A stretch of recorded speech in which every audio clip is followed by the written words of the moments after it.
Good morning, my friends, and welcome back to the Watch Wendigo YouTube channel. Today we have a package from Wixco, which, if you're not familiar, from my understanding, they are essentially a budget line to Ferramonster. So I've been seeing a lot of positive reviews on these, and a lot of people really appreciate the value that goes into these.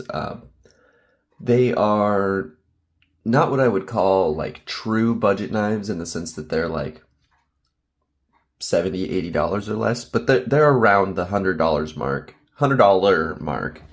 Some of them slightly more, some of them slightly less. But a lot of the designs are very interesting and very good looking. So I decided to go ahead and order a couple of them that I've seen positive reviews on and take a look for myself. So we're only going to open one of them in this unboxing, and then I'll do another one in another unboxing. So let's go ahead and get into this.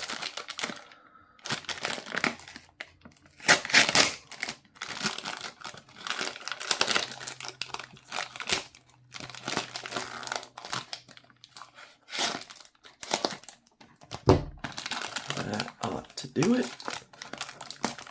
So let's pull both of these out. I am going to do them one at a time. Let's see, what's this one?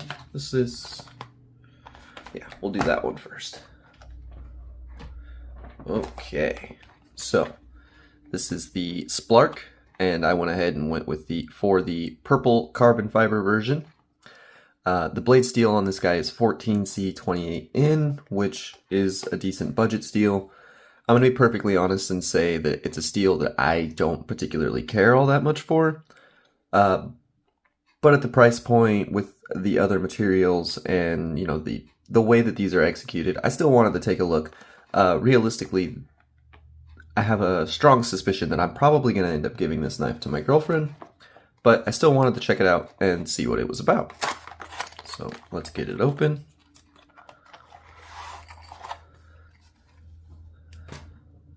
She's absolutely getting robbed of that. That is mine now. I like patches. That's actually a pretty cool little pouch.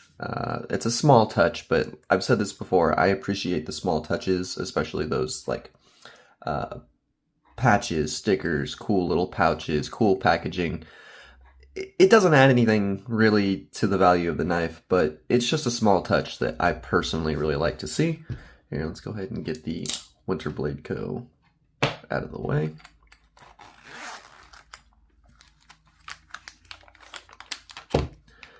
What else is in here?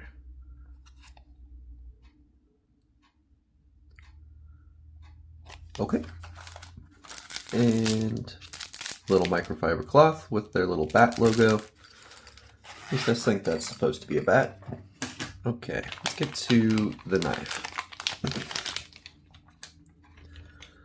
I'll start off by saying it's very slightly larger than I was predicting, but that's fine. I prefer a larger knife. Ooh. Okay, that actually felt pretty good.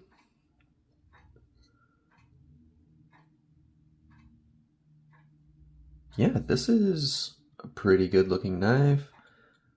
The edge feels okay. We will test that momentarily. We got a liner lock. That's not a lot of lockup. That should be okay. I mean, I guess we can...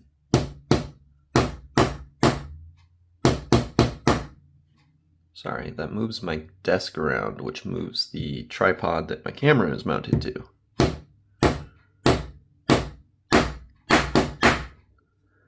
Okay, well, seems like that lock is gonna be fine. That is a very crispy flipper action. Can we reverse flick it off of that?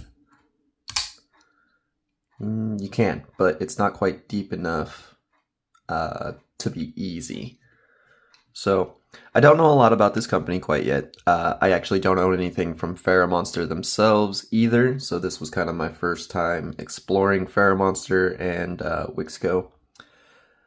I'm going to say that handle does look very good. The backspacer, I'm just going to be honest, definitely is not the same color as the ad. The ad made it, the pictures on the website made it look far more purple. That's like, I don't even know what color to call that. I definitely am not going to call that a purple though. And here, let me do kind of a comparison. Let me show you why I feel that way. Because in the pictures, the color of this guy, like the backspacer and whatnot, look identical to this. Not even close. So, just throwing that out there. That's not really a huge problem. It still looks good. It still looks cool. And the purple in the carbon fiber, while it is somewhat faint, it does look good. And yep, 14C28 in blade. This stone washing does look really good. I think that looks great. Let's go ahead and test that factory edge. Let me find a piece of paper from an old review. That'll work. This from the Bel Air XL review.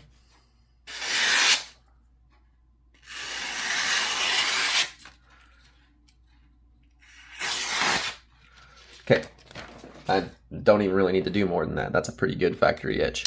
I am happy with that. Good flipper. Action's okay.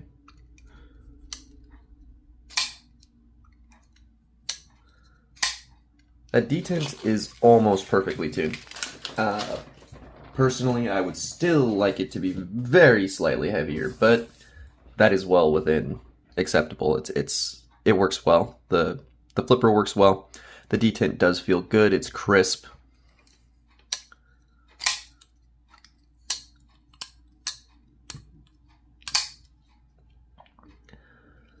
The ergos are actually pretty good. There's not a lot of room to move around on the handle, but you don't really need it.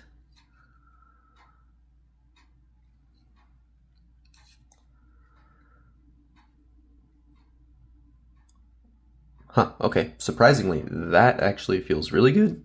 That might be the most comfortable way that I've held it so far. And it does have a good tip for that. Yeah.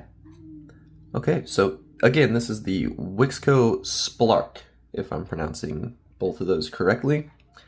And I'm excited to go ahead and carry this guy for the review. I want to see what it's about. I already said this once, but 14C28N is not my favorite steel in the world. Not even on the budget end. I personally would prefer D2 over 14C. I'm going to be honest, I don't really know why. I know 14C28N is a very tough steel. It is also extremely corrosion resistant, but the way that I take care of my knives and utilize them, I don't really have a lot of use for insanely tough steels. For example, when I bought that 3V Kershaw, it was just more out of curiosity than anything else. I don't use my knives in such a way, generally speaking, that I need extremely tough steels. I use my knives as cutting tools and only cutting tools, so it's not necessary, but it's nice to just expand the collection. My girlfriend's collection is not nearly as large as mine. This aesthetically really looks like something she would be into, which is one of the reasons I went ahead and picked it up. So this is going to end up being hers after the review process. So thank you for taking the time to watch. Please like and subscribe, my friends. Wendigo, signing off.